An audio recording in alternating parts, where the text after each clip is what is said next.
Welcome to KRR kitchen. இன்றைக்கி நம்ம கிச்சனில் ஹெல்த்தியான ஒரு ஸ்வீட் ரெசிபி தான் பார்க்க போகிறோம். இன்றைக்கி நம்ம சம்பா கோதுமை ரவையை வச்சு கேசரி எப்படி செய்கிறதுன்னு தான் பார்க்க போகிறோங்க. வாயில் வச்சோன்னே கரையிற மாதிரி நல்லா சாஃப்டாக எப்படி செய்கிறதுன்னு தான் பார்க்க போகிறோம். டேஸ்ட்டு ரொம்ப அருமையாக இருக்கும். எப்படி செய்கிறதுன்னு நம்ம வீடியோக்குள்ளே போய் பார்ப்போம்.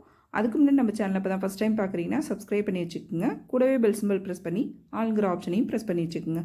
அப்போ தான் நான் போகிற வீடியோஸ் எல்லாம் உங்களுக்கு தொடர்ந்து நோட்டிஃபிகேஷன் ஒன்றுக்கு ஒன்றே கிடச்சிக்கிட்டு இருக்கும். இப்போ வாங்க இந்த ரவை கேசரி எப்படி செய்கிறதுன்னு பார்த்துடலாம்.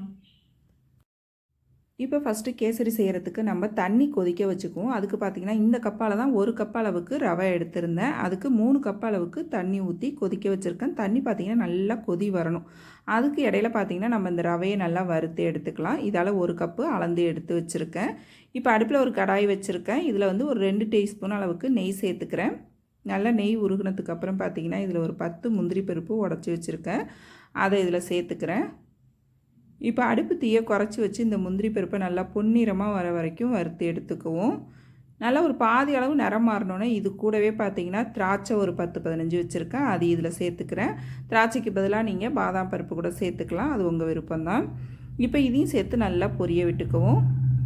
இப்போ முந்திரி பருப்பும் திராட்சையும் நல்லா பொரிஞ்சு வந்ததுக்கப்புறம் பார்த்திங்கன்னா ஒரு கிண்ணத்துக்கு மாற்றி எடுத்து வச்சுக்குவோம்.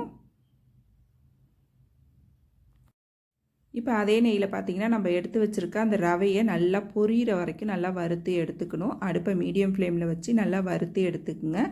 ரவை வந்து நல்லா வறுத்துட்டு செய்யும் போது தான் நல்லா வாசனையாகவும் டேஸ்ட்டாகவும் இருக்கும். ரவை பாருங்கள் நல்லா பொரிஞ்சு வந்திருக்கு. இந்த அளவுக்கு நல்லா வறுத்து எடுத்துக்குங்க. தண்ணியும் பார்த்திங்கன்னா நல்லா கொதிச்சு வந்துருச்சு தளன்னு. இப்போ இந்த தண்ணியை இதில் சேர்த்துக்குவோம். அடுப்பை குறைச்சி வச்சிருச்சு. மெதுவாக சேர்த்துக்குங்க. மேலே தெரிக்கும். கொஞ்சம் கொஞ்சமாக சேர்த்து நல்லா கலந்து விட்டுருங்க.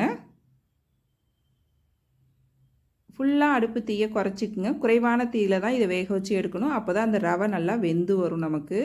இப்போ நல்லா கலந்து விட்டு ஒரு மூடி போட்டு ஒரு 5லேருந்து ஒரு 10 நிமிஷம் ஆகும். நல்லா வேகட்டும் ரவை.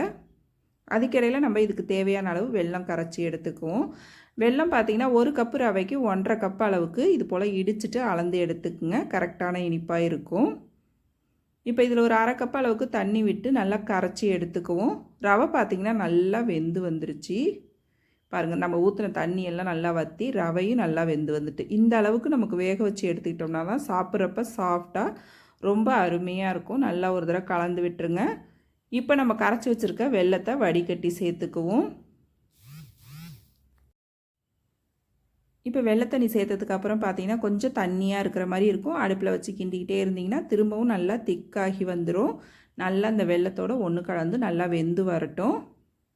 நல்லா கலந்து விட்டுருங்க. நீங்கள் இதுக்கு பதிலாக சீனி கூட சேர்த்து செய்யலாம், அதுவுமே டேஸ்ட்டு நல்லாயிருக்கும். ஆனால் சர்க்கரை சேர்க்கும் போது தான் டேஸ்ட்டு ரொம்ப அருமையாக இருக்குங்க. நாட்டு சர்க்கரை கூட நீங்கள் சேர்த்துக்கலாம் இதுக்கு பதிலாக, வெல்லத்துக்கு பதிலாக. நல்லா ஒத்தாப்பில் கலந்து விட்டுருங்க. நல்லா கொஞ்சம் ஓரளவு திக்கானதுக்கு அப்புறம் பார்த்திங்கன்னா இதில் ஒரு ஜாதிக்காயை எடுத்து கொஞ்சமாக துருவி வச்சுருக்கேன். ஒரு 1/4 டீஸ்பூன் அளவுக்கு இருக்கும். அது கூடவே பார்த்திங்கன்னா ஒரு பிஞ்சளவுக்கு பச்சை கற்பூரம் நல்லா தூளாக நுணுக்கி வச்சுருக்கேன். 1 டீஸ்பூன் அளவுக்கு ஏலக்காய் தூள் எடுத்து வச்சுருக்கேன். இப்போ இது எல்லாத்தையும் சேர்த்துக்குவோம். இதெல்லாம் சேர்க்கும் போது பார்த்திங்கன்னா நமக்கு கோயிலில் கிடைக்கக்கூடிய பிரசாதம் டேஸ்ட்டுக்கு அப்படியே இருக்கும். டேஸ்ட்டு ரொம்ப அருமையாக இருக்கும். இது கூடவே கடைசியாக பார்த்திங்கன்னா ஒரு பிஞ்சளவுக்கு உப்பும் சேர்த்துக்கிறேன். சேர்த்து நல்லா ஒத்தாப்பில் கலந்து விட்டுருங்க. இந்த பக்குவத்துக்கு இருந்துச்சு அப்படின்னாக்கா உங்களுக்கு கரெக்டாக இருக்கும். ஆறுனதுக்கு அப்புறம் இது இன்னும் கொஞ்சமே திக்னஸ் கொடுக்கும். இப்போ கடைசியாக இதை இறக்க போகிறப்ப நம்ம வறுத்து வச்சுருக்க முந்திரி திராட்சையை சேர்த்து நல்லா கலந்து விட்டுருங்க. இது கூடவே இன்னமும் 2 டீஸ்பூன் அளவுக்கு நெய் சேர்த்துக்கிறேன். உங்களுக்கு விருப்பம்னா சேர்த்துக்குங்க, அப்படி இல்லைன்னா தேவையில்லை. நம்ம ஃபஸ்ட்டு சேர்த்த நெய்யே போகும். இதுக்கு வந்து பார்த்திங்கன்னா நெய் ரொம்ப தேவைப்படாது. நான் 2 டீஸ்பூன் அளவுக்கு நெய் சேர்த்து நல்லா கலந்து விட்டுக்கிறேன்.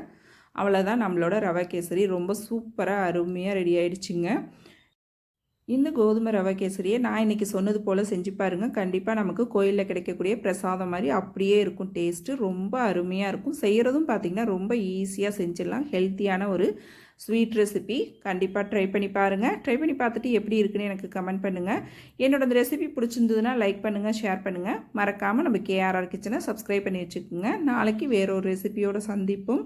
Thanks for watching.